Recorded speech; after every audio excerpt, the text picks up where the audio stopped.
दहलीज पर रख दी किसी शख्स ने आंखें, रोशन कभी इतना तो दिया हो नहीं सकता।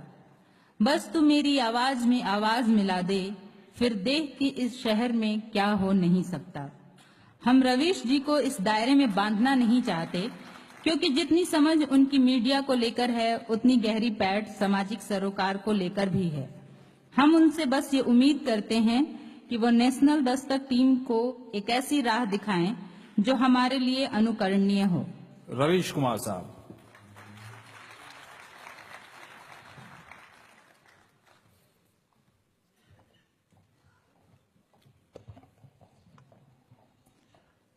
शुक्रिया आप सभी का जो मुझसे पहले बोल रहे थे। स्टालिन साहब, मैं भी जब यहां आ रहा था तो सोचा कि इस तरफ जितने लोग हैं शायद इतने होंगे, आधे रास्ते में सोचा कि इसके अलावा शायद यहां हैं उतने ही होंगे, लेकिन मैंने भी ये नहीं सोचा था कि इतने लोग होंगे। तो जब दरवाजे से झांका देखा इतने लोग हैं, वो भी रविवार की दोपहर, तो मैं थोड़ा घबरा गया। एक ऐसे समय में जब मैं अखबार बहुत कम पढ़ता हूं और टीवी नहीं देखता हूं, न्यूज पोर्टल के लिए इतने लोग आए हैं, तो मैं अपने आप से पूछने लगा कि मैं कहीं नेगेटिव तो नहीं हो गया हूं लाइफ में। ऐसा ही बात है कि मैं टीवी नहीं देखता हूं। अब इतना भी कोई 100% ना सोचे, पर हाँ चलिए ठीक है, अपवाद के रूप में 1-2% देखता हूं।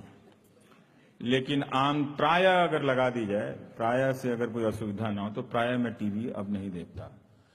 और जब भी मैं घर से आता जाता हूं, अपने कमरे से निकलता हूं, तो वो टीवी जो दिन भर कभी न्यूज चैनल चलता रहता था, अब नहीं चलता है। तो मैं सोचता रहता हूं कि एक स्पेस है जो मेरे घर में है, ये हमेशा बंद है, कहीं खराब तो नहीं हो गया है, या मेरे घर में लोग नहीं है जो इसे देख नहीं रहे हैं। आप लोग देखते होंगे, आपको अच्छा लगता होगा, देखना चाहिए। अगर अच्छी चीज है तो देखनी चाहिए इसमें।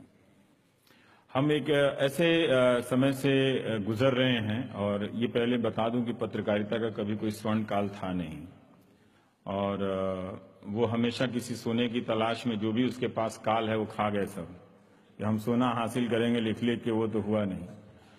तो इसलिए मैं बधाई देना चाहता हूं अपने साथी अशोक को कि उसने कुछ करने के लिए सोचा है और इतना बड़ा सोचा है, और आप लोग ने उसका हौसला बढ़ाया है अशोक का, कि पहले ही दिन इतनी बड़ी संख्या में आए हैं, और इसकी अपने सांगठनिक कुशलता का भी उसकी तारीफ करनी चाहिए। कुछ बात होगी कि इतने लोगों को सहेज सकता है ये।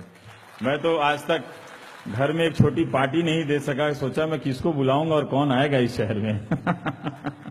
खुद पे भरोसा नहीं है, लेकिन जो लोग इस एज में करते हैं, हम सबको इस खूबी का अलग से हौसला बढ़ाना चाहिए कि अलग अलग उम्र के, अलग अलग पृष्ठभूमि के लोगों को सहेज लेना, जमा कर लेना छोटी बात नहीं होती है।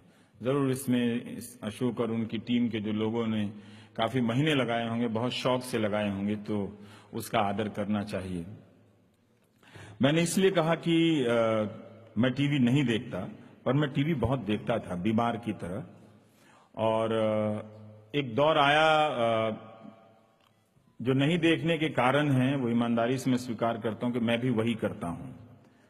एक दौर आया कि जब धीरे धीरे टेलीविजन से रिपोर्टिंग समाप्त की जाने लगी, और हो गई अपने अपने कारणों से, और उसके नतीजे में ये हो रहा था कि सारी जो हकीकत है सोसाइटी की, वो अब 4 लोगों तक है, और वो 4 लोग जो भेजे जाते हैं वो कुछ बातों की राजनीतिक समझ रखते होंगे, लेकिन रिपोर्टिंग से जो देश भर से जो चीजें जमा की जाती हैं, इसमें अलग अलग मुद्दों पर आप लगातार जानते रहते हैं, वो अब बंद हो गया है। हाँ या ना में सवाल दे दीजिए तो ग्रे एरिया का स्कोप खत्म हो गया है। अगर आप हाँ या ना में सवाल नहीं देते, तो ये जनमत बनाने के नाम पर जो जनमत की मौत हुई है, उसकी हत्या हुई है, तो उसी के शोक में मैं टीवी नहीं देखता हूं। हालांकि जो दुनिया में बनाना चाहता था वो भले मैं नहीं बना पाया, लेकिन मैं चाहता हूं कि जो भी जितना प्रयास कर रहा है और जिस दिन तक वो अगर बना ले, तो उसका हौसला जरूर बढ़ाना चाहिए। हम सबको इस बात को ध्यान से देखना चाहिए। मैं आपसे भी पूछना चाहता हूं कि आप टीवी क्यों देखते हैं, आप अखबार क्यों पढ़ते हैं, मतलब क्या जानकर कल से क्या बेहतर हो गए। चीजें तो वही पहुंच रही हैं कि आप अगर आज ये दंगा है तो 84 का भी दंगे की बात करो तो सब हर घटना की पृष्ठभूमि 20 साल पहले की तो है। तो इसमें इस बंटवारे में इज इक्वल टू में इससे हमारे और आपके भीतर का नजरिया क्या नया हो रहा है। तो हमारी जो भीतर की बेचैनियां हैं वो इसे मार दी जा रही हैं और मर गई हैं। हम सब बेचैन लोग अब नहीं हैं। आप सब भी एक ठहरे और एक तरह से ठहर चुके लोग हैं।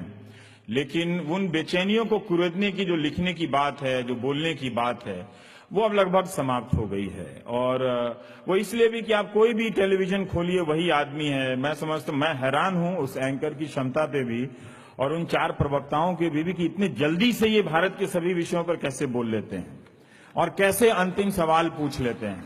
तो ये मैं बदल नहीं सकता क्योंकि गमे रोजगार की एक नियति है, वो आपके पास भी वो मेरे पास भी, मैं कर रहा हूं। लेकिन मैं आपको बता दे रहा हूं कि मैं बहुत श्रद्धा की नजर से नहीं देखता कि आप टीवी देखते हैं। मैं यही पूछता हूं कि ये कौन लोग हैं जो टीवी देख रहे हैं और क्यों देख रहे हैं। मेरा तो एक कारण है कि मेरा तो रोजगार है। आपका क्या कारण है मुझे ये समझ में नहीं आया और इस बात से मैं पागल हुए जा रहा हूं। जो आदमी जिसकी हर सांस टीवी से चलती है उसके घर में अगर टीवी नहीं चलता है, क्या वो सिर्फ दुखी हो गया है? इतना दुखी इंसान तो नहीं हूं मैं, इतना दुखी इंसान नहीं हूं। तो पत्रकारिता जो है वो एक प्रदर्शन का विकल्प बनकर रह गई है। तो आप भी लगभग, और उस प्रदर्शन का विकल्प बनने का लाभार्थी मैं हूं, इसमें कोई दम नहीं है, तो इसमें गलत बात नहीं है। क्योंकि जब एक पत्रकार सेलिब्रिटी बनता है तो निश्चित रूप से वो पत्रकार अब धीरे धीरे लोगों की नजर में नहीं रह जाता है। बहुत जल्दी आप देखेंगे कि मैं साबुन के ऐड में आ रहा हूं। क्या करेंगे जब पत्रकारिता का काम बंद हो जाएगा तो साबुन का विज्ञापन कर लेंगे, फिर क्या कर सकते हैं। इतने सारे संत लोग साबुन बनाने लगे हैं तो किसी दिन पत्रकार का भी साबुन नहा लो भाई। मेरे साबुन से नहाने में आपको क्या दिक्कत है? मैं च्यवनप्राश बनाऊंगा, मेरा च्यवनप्राश खाना आपको कोई प्रॉब्लम है क्या? इतने लोगों का च्यवनप्राश आपने खा लिया, मेरा भी खाइए। अगर मेरे लिखने से अगर कुछ नहीं हुआ तो मेरे च्यवनप्राश से आपकी सेहत अच्छी हो जाए, कम से कम मरते दम तक ये तो सुकून रहेगा। कुछ लोगों को तो अच्छा कर गया मैं, किसी को तो मैं अच्छा करके जाऊं दुनिया में। तो वो दुनिया जो हम बनाना चाहते थे वो जरूर कुछ बेहतर हुई होगी। सबको हम सब चाहते हैं, आप अपने तरीके की दुनिया चाहते हैं, हम अपने तरीके की दुनिया चाहते हैं कि कुछ बेहतर हो जाए आने वाले कल से। लेकिन एक मोड़ पे पहुंच के देखते हैं कि अरे यार ये तो कुछ हुआ ही नहीं, बल्कि कुछ बदला नहीं, चीजें आ गई हैं, गैजेट्स आ गए हैं, साधन आ गए हैं, माध्यम आ गए हैं, और वो जो तल्ख सवाल है उनके पूछने की प्रक्रिया समाप्त हो गई है। मैं चाहता हूं कि अब पत्रकारों को ऑफिशियली रिकॉग्नाइज कर देना चाहिए कि ये इस पार्टी के पत्रकार हैं, ताकि वो दुविधा खत्म हो जाए। और वो ठीक है, मतलब कई लोग मुझसे कहते हैं, तो मैंने कहा आप चिंता मत करो, मैं इस समाज की हकीकत को ना जड़ से जानता हूं। जिस दिन दलाली करनी होगी बोल के कर लूंगा। मैं गंगा में डूबने नहीं जाऊंगा, मैं बोल के करूंगा कि मैं फॉर्च्यूनर लाया हूं इतना बड़ा, करता हूं उसकी दलाली। मैं किसी शर्म से नहीं, जब इतने सारे लोग जब शर्म से नहीं डूब के मरे, तो शर्म के डूब के मरने की जिम्मेदारी या शर्म को उसकी इज्जत बचाने की जिम्मेदारी मेरी थोड़ी है कि मैं शर्म की नाक बचाने के लिए खुद डूब के मर जाऊं। नहीं तो इस शर्म का लिहाज कोई कल को नहीं करेगा कोई। तो इसकी चिंता नहीं कीजिए। वो मैं तनाव दबाव से अब धीरे धीरे अपने आप को उबारने लगा हूं, पर है नहीं कुछ। आप देख लीजिए जो स्पीड न्यूज है वो क्या है, वो हर सेकेंड एक खबर की हत्या है। हर सेकेंड उस हत्या, एक खबर की हत्या का समाचार है, वो आप देख रहे, मैं नहीं देखता। मुझे तो मालूम नहीं अब टीवी में क्या होता है। आप जानते होंगे क्या होता है, मैंने सुना है लोग इस तरह की बातें करते, मैं तो देखता नहीं टीवी। मेरे दिन के किसी भी फालतू कार्यक्रम में अब टीवी देखने का अच्छा काम नहीं है मेरा। अब मैं उसके अलावा मैं कुछ और फालतू काम करता हूं। हर वक्त एक सवाल है, एक एंकर है जो कभी किसी पार्टी को लेकर बागी हो जाता है, कभी किसी आदमी को लेकर बागी हो जाता है, कभी किसी सवाल को लेकर बागी हो जाता है। और हम लगातार भूलते चले जा रहे हैं, खबरों से दूर हैं, उस हकीकत से दूर हैं। क्या नेशनल दस्तक उस रिपोर्टिंग को वापस ले आएगा? क्या एक डॉक्टर को बनने में, पढ़ने में उसको 10 साल लगता है एमबीबीएस। मेरा अपना मानना है कि एक रिपोर्टर को रिपोर्टर बनने में 10 साल लग जाते हैं। जब वो बहुत लोगों से मिल लेता है, बहुत इलाकों से घूम आता है, तब जाकर उसको पता चलती है ये बात की रिपोर्टिंग कैसे की जाती है। अब कोई चैनल उस अपने रिपोर्टर से नहीं जाना जाता। मैं जिस माध्यम से आता हूं मैं उसकी बात कर रहा हूं। देखने के माध्यम में गया तो वहां सारे लोग बोल रहे हैं, तो मैं क्या देखूं? मैं तो देखने के माध्यम में हूं ना। तो देखने के माध्यम में अगर सारे लोग बोल रहे हैं तो फिर रेडियो चला लीजिए, फिर टीवी क्यों है? 20-25 प्रकार के लोग हैं, वही हर तरह की समझ। अभी आपने बोला कोई नहीं है ट्राइबल इश्यू पे बोलने वाला, कोई नहीं है इस दिल्ली में, और सारी तकनीक बंद, दुकान ही बंद है। तो कोई अगर छत्तीसगढ़ से चिल्लाता भी रहे कि मैं बोल सकता हूं इस इश्यू पे, तो भाई आपके पास तो वो भी नहीं है, आप रहिए वहीं पे। आपके जगह पे हम दिल्ली से किसी को ले आएंगे, वो बोलेगा ये हकीकत है। एक दर्शक के रूप में मैं हमेशा पूछता हूं कि मैं अभी सवाल को क्यों ढोता रहूंगा कि पत्रकारिता की जिम्मेदारी और उसके सवाल का जवाब पत्रकार दे। आप दीजिए, आप खरीदते हैं अखबार, आप दीजिए ना कि आप किस टाइप के दर्शक हैं, किस टाइप के पाठक हैं। अगर आपको ठीक लगता है तो इसका मतलब पत्रकारिता ठीक है, फिर उसमें प्रॉब्लम क्या है? हर समय तो हम नहीं देंगे ना। तो ये एक दर्शक को पूछना पड़ेगा कौन चाहता है, क्या आप चाहते हैं कि पत्रकारिता अच्छी हो? तो फिर आप इस बात के लिए आप मेरे लिए भी लड़ेंगे ना, कि ऐसा थोड़ी होगा मुझे इस्तीफा देके हीरो नहीं बनना है। कहां कहां तक देते रहेंगे इस्तीफा? आपकी भी जिम्मेदारी है कि आप मेरी रक्षा तो कीजिए। आप वही अखबार खरीदे जा रहे हैं, वही टेलीविजन चैनल देखे जा रहे हैं, कहीं कुछ आप बदलने के लिए तैयार नहीं है, और हम इस भ्रम में बागी हुए जा रहे हैं कि हम आपको बदल रहे हैं। तो आप बदलेंगे नहीं। एक सवाल आपने पूछा स्टालिन साहब कि क्या कोई फर्क पड़ना चाहिए। मुझे लगता है कि अगर बातों से, घटनाओं से अगर फर्क नहीं पड़ता है तो आपको कम से कम पत्रकार तो नहीं होना चाहिए था। मैं दादरी गया था, और सही है कि हर घटना पे उतना आप विचलित नहीं होते हैं, हर बात पे उस तरह से विचलित नहीं होते हैं। लेकिन जब मैं वहां से लौट के आ रहा था तो उस रास्ते से लौटते हुए बादलपुर चला गया मैं। वहां जो अंबेडकर की मूर्तियां बनी हुई हैं, लगी हुई हैं, तो किसी के घर से खड़ा होकर देखने लगा मैं। लेकिन फिर भी उस घटना की और उस दादरी गांव में जो मिल की जो बातों का असर हुआ, मैं गाड़ी में बैठते बैठते बहुत सीरियस बीमार पड़ गया। इतना बीमार पड़ा कि मैं ऑफिस नहीं गया। मुझे आमतौर पे मुझे पेट दर्द और उल्टी क्या चीज होती मुझे नहीं मालूम, इन सब का मुझे अनुभव नहीं है बिना च्यवनप्राश खाए। लेकिन मैं उल्टी हुई और घर जाकर मैं सोफे पे लेट गया। मुझे लगा कि सबसे बीमार आदमी मैं ही हूं। मैं ऑफिस नहीं गया। उसके बाद से मेरे कई दोस्त मुझे फोन करके डांटने लगे कि तुमने कोई ठेका ले रखा है। मैंने कोई ठेका नहीं ले रखा। वहां 50 लोग मेरे अलावा और भी गए थे, और वो लोग भी रिपोर्टिंग कर रहे थे। मैं भी अपने आज के दिन के लिए ही रिपोर्टिंग करने के लिए गया था कि मुझे वो बहस नहीं करनी थी। लेकिन अगर आप अपने समाज के भीतर की असहिष्णुता को देखकर विचलित नहीं होते हैं, उससे प्रभावित नहीं होते हैं, इसका मतलब आप में कुछ गड़बड़ी है। आप कम से कम योगा तो जरूर कर लीजिए आप, और अगर कुछ नहीं कर सकते हैं तो आप में कुछ तो कमियां हैं। आपके पास सोशल मीडिया है, ट्विटर है, आप सहिष्णुता असहिष्णुता का जितना मजाक उड़ाना चाहते हैं उड़ा लीजिए। ये जो समूह बनाते हैं लोग मजाक उड़ाने वाले में से, उसी में से एक दिन आपको जब निजी तकलीफ होगी ना, तो वो लोग वैसे ही हंसेंगे और आप अकेले पड़ जाएंगे। ऐसे मैंने देखा है। तो ये जो नजरिया बनता है उसमें शामिल मत होइए। आपके पास बहुत ताकत है सहिष्णुता असहिष्णुता को लेकर मजाक उड़ाने की, खूब उड़ाइए। आप पूछिए हमसे कि आप 84 में थे कि नहीं। मेरी क्या गलती थी कि हम तो स्कूल में थे, हमको तो छठे में छोड़ के जाके रिपोर्टिंग कर देना चाहिए था वहां से। हमें थोड़ी पता था कि बाद में जाके 2015 के साल में अगर 84 से ये समाज नहीं सीख रहा है, 2015 के साल में जाके दादरी कर देगा, तो मैं 84 में भी जाके रिपोर्टिंग कर देता, अपने भले लिखना नहीं सीखा था। तो इस तरह के हमले हो रहे हैं, और मैं देखता हूं कि समाज के लोग कम से कम लिखने बोलने वालों की तरफ आते नहीं है, उसके बचाव में नहीं आते हैं। ये अच्छी बात है, वो आपकी जो जिम्मेदारी आप निभाइए, मैं कहता नहीं, मैं बस सिर्फ पूछ रहा हूं और बता रहा हूं। मुझे अकेले चलने में कोई फर्क नहीं पड़ता, मैं चल लेता हूं। इन गुमनामियों से कोई डर नहीं लगता है। जो शोहरत है उसे आनी जानी है, वो कोई मकान तो है नहीं कि हम बना लेंगे, और मकान भी बना लीजिएगा तो क्या पता कपार के ऊपर से फ्लाईओवर बन जाएगा, कोई दूसरी रफ्तार से गाड़ी जाएगा, तो कुछ भी अस्थायी तो नहीं है। लेकिन सर फर्क पड़ता है। कुछ चीजें हैं जहां मैं समझौता नहीं कर सकता। अगर मैं वहां समझौता कर लिया तो मुझे सचमुच फॉर्च्यूनर खरीदने के उपायों के बारे में जल्दी सोचना चाहिए, क्योंकि वो गाड़ी बनी है, उसका भी सुख भोग लेना चाहिए अगर आप में इतना है तो। इसलिए फर्क पड़ना चाहिए। कुछ सवाल है, भले आप कर पाए या ना कर पाए, वो अलग सवाल हो जाता है। लेकिन फर्क ही नहीं पड़ता कि आपके शहर में किसी को घेर के मार दिया जाता है, आपके शहर में किसी को इस बात के लिए ढेला मार दिया जाता है कि वो एक खास समाज से आता है और वो हेलमेट लगा के बारात लेके जाता है। इस तस्वीर को देख के अगर हमारा देश का समाज विचलित नहीं होता है तो मुझे बहुत तकलीफ है उस समाज से, मुझे उस समाज से कोई सहानुभूति नहीं है। मुझे समझ में नहीं आता मैं और क्या करूं कि इसको छेड़ दूं मैं। क्या ये जहां बैठा है उसके सीट में मैं कांटे बिछा दूं? क्या करूं मैं कि ये उछल के नाचने लगे?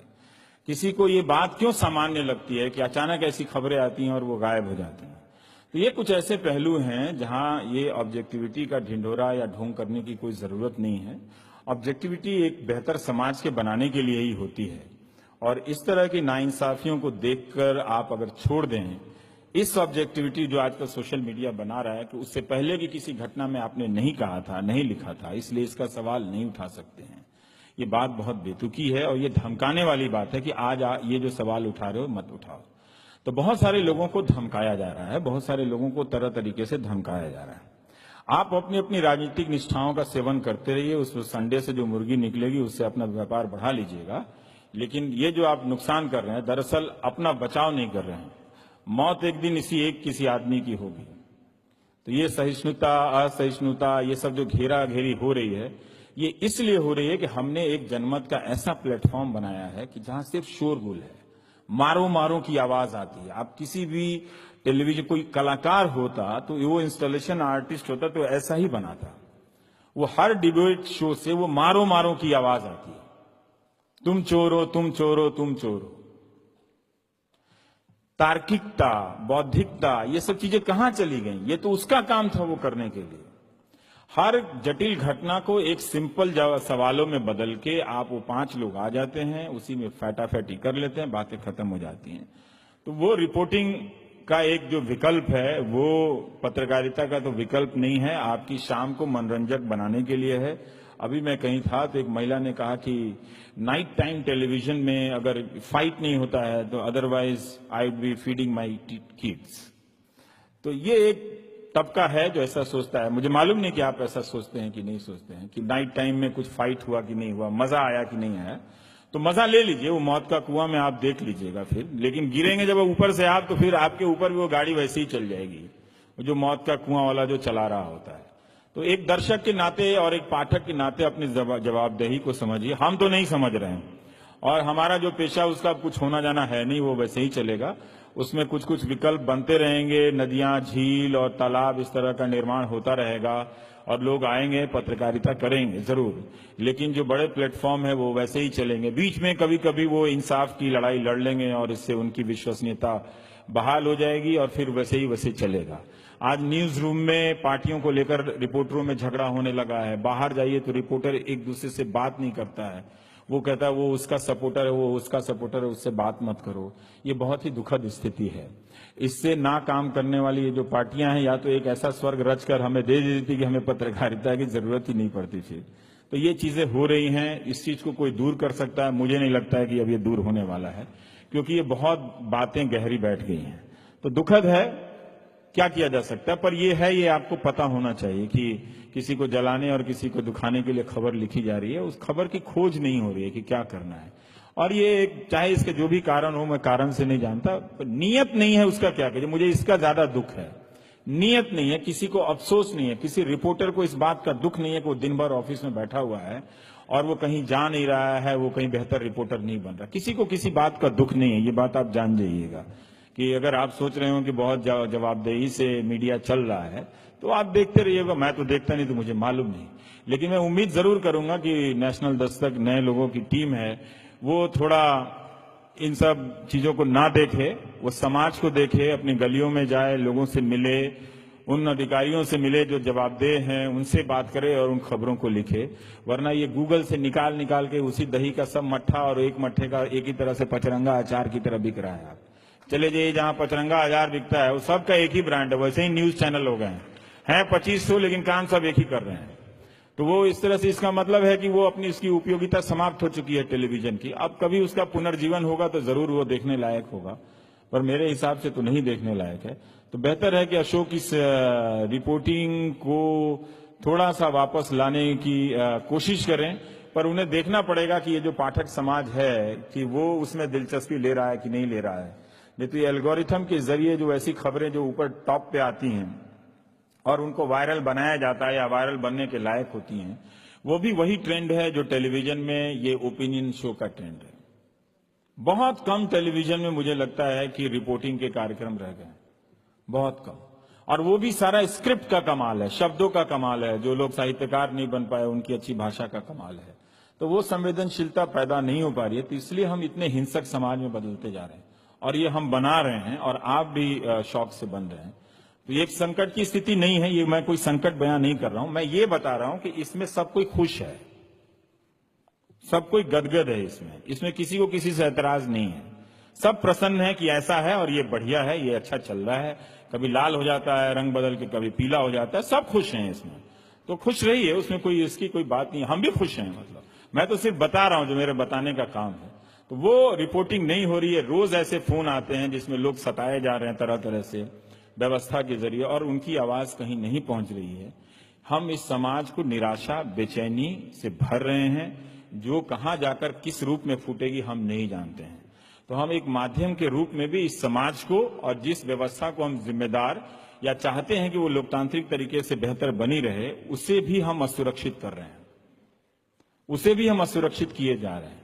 आप अखबारों के हेडलाइन उठाकर देख लीजिए तो कैसे पार्टियों के नजरिए से लिखे जा रहे हैं, कैसे सांप्रदायिक नजरिए से लिखे जा रहे हैं। अच्छा हो गया सांप्रदायिक होना, मतलब हम किस दौर में रह रहे हैं। कोई पूछता है सेक्युलर होना क्या है, मैंने कहा अच्छा, जो अच्छा लड़का है। अच्छा लड़का कौन होता है? जो आप अपने काम से मतलब रखिए, हम अपने काम से मतलब रखेंगे, यही बात है ना।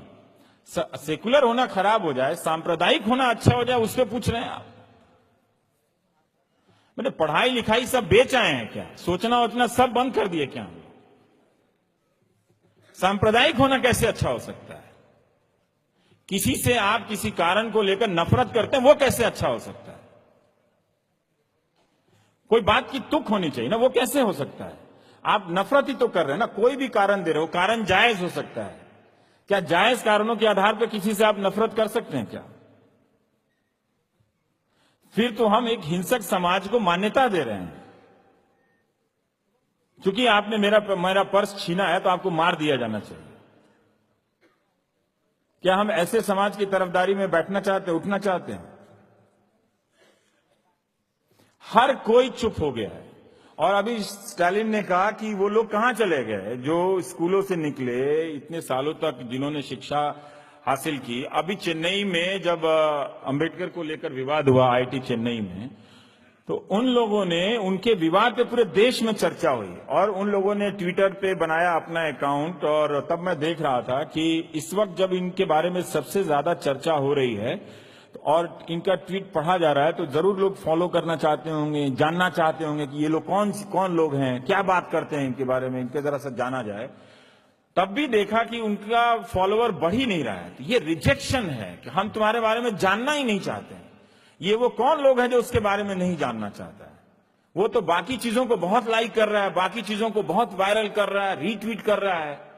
और जिस एजेंट को लेकर, जिस एजेंसी को लेकर इतनी चर्चा हो रही है, हर टेलीविजन डिबेट में मार मच गया, दिल्ली से लेकर वहां तक के बयान हो रहे हैं, झगड़ा हो रहा है वहां चेन्नई में। उन लोगों के बहुत सारे जो ट्विटर हैंडल हैं उस पर 500-600 लोग फॉलोअर हैं। क्या हमारा दलित समाज सोशल मीडिया पे नहीं है? मुझे नहीं लगता कि नहीं है। अगर है तो वो बोलने में, उसको क्या उसमें साहस नहीं है बोलने के लिए? क्या वो इतना कमजोर हो गया है कि वो एक जस्टिस की बात को सामने नहीं रख सकता? क्या वो किसी प्रॉब्लम से गुजर रहा है? मुझे इस सवाल का जवाब मुझे नहीं मालूम है, क्योंकि पढ़े लिखे लोग नहीं हैं उसमें, मध्यम वर्ग नहीं, ये तो मैं नहीं मान सकता। मैं ये भी नहीं मान सकता कि उसके पास स्मार्टफोन नहीं होगा या ट्विटर अकाउंट नहीं होगा। लेकिन जब चीजें जस्टिस को लेकर बात हो रही हैं तो वो कहां है? वो अपनी बात क्यों नहीं रख सकता? एक वैकल्पिक बात क्यों नहीं रख सकता? 500-600 के फॉलोअर्स हैं। तो ये एक जो सन्नाटा बन रहा है, और इस सन्नाटे को जो हम स्वीकार कर रहे हैं, प्लीज इसको स्वीकार मत कीजिए। नहीं तो सब चलता रहेगा, 60 साल तो सबकी हो जानी है, नौकरी पूरी हो जाएगी, रिटायर हो जाएंगे, और वो पार्टी होती है, बर्फी बढ़ जाती है, काम खत्म हो जाता है, नया आ जाता है। तो वो ऐसा नहीं होना चाहिए। थोड़ा एक बुद्धिजीवी समाज का काम है कि वो छेड़ते रहे चीजों को, यथा स्थिति को छेड़ते रहे, जहां हम नए नए तरीके से सोचें, अपने आपको भी चेंज करने का मौका मिले, चेंज करने के लिए तैयार रखें। तो ये जरूरी है कि समाज में जो सहिष्णुता है, जिसे लोग अब बदनाम करते हैं, वो अच्छी चीज है। अगर आप सहिष्णुता के समर्थक नहीं हैं, अगर आप बराबरी के समर्थक नहीं हैं, तो आप आदमी तो नहीं होंगे कम से कम। बाकी आप बुद्धिजीवी हो सकते हैं, बाकी आप मंत्री हो सकते हैं, बाकी आप कुछ भी हो सकते हैं, आप आदमी नहीं हो सकते हैं।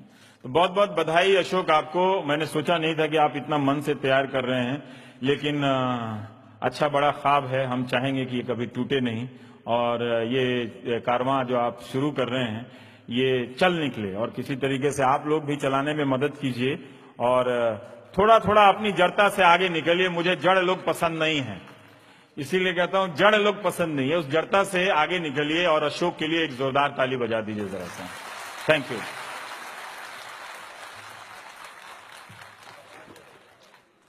शुक्रिया रवीश कुमार साहब। बहुत सारी बातों पर आपने रोशनी डाली।